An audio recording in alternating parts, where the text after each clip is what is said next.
Hello friends, this is Savita and welcome to success talk.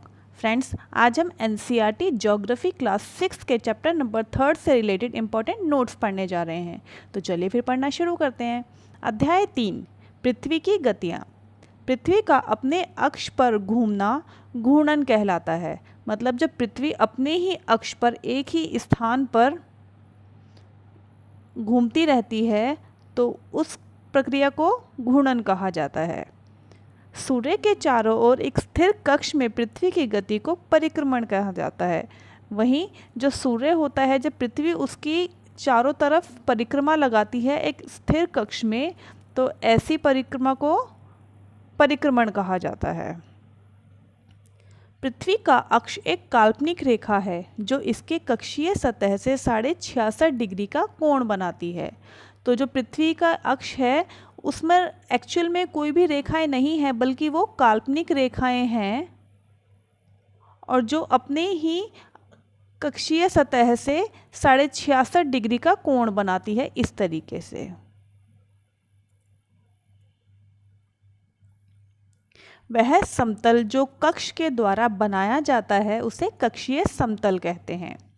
Globe पर वह वृत्त जो दिन तथा रात को विभाजित करता है उसे प्रदीप्ति वृत्त कहते हैं। ये लाइन काफ़ी इंपॉर्टेंट है, काफ़ी बार एग्जाम में पूछ लेते हैं कि ग्लोब पर वह वृत्त जो दिन और रात को विभाजित करता है उसे क्या कहा जाता है, तो उसे प्रदीप्ति वृत्त कहते हैं। घूर्णन के समय के काल को पृथ्वी दिन कहा जाता है। यह पृथ्वी की दैनिक गति है। पृथ्वी एक वर्ष में 365 सही 1/4 दिन में सूर्य का एक चक्कर लगाती है। तो जो पृथ्वी होती है वो सूर्य का एक चक्कर पूरा करने में 365 सही 1/4 दिन का समय लेती है। हम लोग एक वर्ष 365 दिन का मानते हैं तथा सुविधा के लिए 6 घंटे को उसमें नहीं जोड़ते। तो आपने देखा होगा जो नॉर्मल ईयर होता है उसे हम 365 दिन बोलते हैं एक साल में। तो चलिए देखते हैं ये कैसे होता है। तो पृथ्वी जो है वो सूर्य का एक चक्कर लगाने में 365 से ही 1/4 घंटों का समय लेती है। तो 365 दिन हो गए और ये जो 6 घंटे दिखाए गए हैं इसको इस तरीके से डिवाइड किया गया है फ्रेंड्स कि जैसे हमारे एक दिन में 24 घंटे होते हैं, जैसे कि यहाँ पर दिखाया गया है। तो 1/4 को अगर हम इस 24 से मल्टीप्लाई करेंगे तो 4 1 जा 4 एंड 4 6 जा 24। तो जो 6 आया है मतलब 6 घंटे एक्स्ट्रा हो गए हैं, उसके 6 आवर्स एक्स्ट्रा हो गए हैं। तो 6 आवर्स को जब हम 4 टाइम प्लस करेंगे तो ये 24 बनाएगा। तो 24 का मतलब यहाँ पर एक दिन ज़्यादा हो जाता है इसका मतलब। तो इसी वजह से फरवरी में 29 दिन होते हैं और जिसको हम लीप ईयर कहते हैं। और 29 दिन जब 365 दिन में जोड़े जाते हैं तो 366 दिन का एक साल बनता है। ऑस्ट्रेलिया में ग्रीष्म ऋतु में क्रिसमस मनाया जाता है। काफ़ी इंपॉर्टेंट है, एग्जाम में काफ़ी बार पूछ लेता है कि कौन सी जगह पर ग्रीष्म ऋतु में क्रिसमस मनाया जाता है, तो वो ऑस्ट्रेलिया में मनाया जाता है। चलिए अब हम इस चित्र के माध्यम से कुछ समझने की कोशिश करते हैं। देखिए फ्रेंड्स, ये सूर्य दिखाया गया है यहाँ पर और इसके चारों तरफ पृथ्वी दिखाई गई है जो निश्चित गति से परिक्रमा कर रही है सूर्य के चारों तरफ। ये देखिए, ये दिखाई गई है पृथ्वी यहाँ पर। तो चलिए एक बार देखते हैं हम इसको। उत्तर अयनांत मतलब 21 जून को उत्तर अयनांत कहा जाता है। चलिए देखते हैं इसे उत्तर अयनांत क्यों कहा जाता है।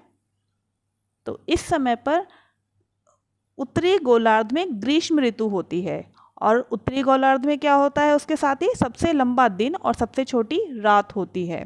तो एग्जाम में काफ़ी बार पूछ लेता है ये बात भी कि कौन से दिन में सबसे लंबा दिन और सबसे छोटी रात होती है, तो वो 21 जून को होती है। और वहीं दक्षिणी गोलार्ध में शीत ऋतु होती है इस समय पर और उत्तरी गोलार्ध में इस समय पर ग्रीष्म ऋतु होती है, क्योंकि सूर्य की जो किरणें होती हैं वो सीधा उत्तरी गोलार्ध पर पड़ती है इस हिस्से में। तो जिस हिस्से में सूर्य की किरणें पड़ेंगी वहाँ पर ग्रीष्म ऋतु और जिस हिस्से में सूर्य की किरणें सीधी नहीं पड़ेंगी वहाँ पर शीत ऋतु होगी। वहीं पर चलिए देखते हैं एक बार दक्षिण अयनांत कब होता है। 22 दिसंबर को दक्षिण अयनांत होता है। इसमें लंबे दिन और छोटी रातें दक्षिण की साइड में होती है, इसीलिए इसे दक्षिण अयनांत कहा जाता है। और 21 जून में लंबे दिन और छोटी रातें वो उत्तरी साइड में होती है, उत्तरी गोलार्ध की तरफ होती है, इसलिए उसे उत्तरी अयनांत कहा जाता है। ऐसे ही इस 22 दिसंबर को दक्षिणी गोलार्ध में ग्रीष्म ऋतु होती है और इसकी जगह पर उत्तरी गोलार्ध में शीत ऋतु यानी सर्दी का समय होता है। अब चलिए यहाँ पर देखते हैं दिन और रात बराबर कब होती है। दिन और रात बराबर 21 मार्च को और 23 सितंबर को दिन और रात बराबर होती है। तो इस समय पर सूर्य की किरणें किसी भी पार्ट में सीधी नहीं पड़ती पृथ्वी के, इसी वजह से उत्तरी ध्रुव में दिन और रातें बराबर होती है इस समय पर, और उत्तरी ध्रुव में वसंत ऋतु जिसे विषुव कहा जाता है और वहीं दक्षिण ध्रुव में शरद ऋतु होती है। ये घटना होती है 21 मार्च को। अब चलिए एक बार देखते हैं हम 23 सितंबर को क्या होता है। 23 सितंबर में उत्तरी गोलार्ध पर शरद ऋतु होती है, जबकि दक्षिणी गोलार्ध पर वसंत ऋतु होती है, इसे भी विषुव कहा जाता है, और दिन और रात दोनों ही समय बराबर होते हैं। चलिए और पढ़ते हैं इस बात के बारे में। उत्तरी गोलार्ध में बहुत बड़े भाग में सूर्य की रोशनी प्राप्त नहीं होती है, इसीलिए विषुवत वृत्त के उत्तरी भाग में गर्मी का मौसम होता है।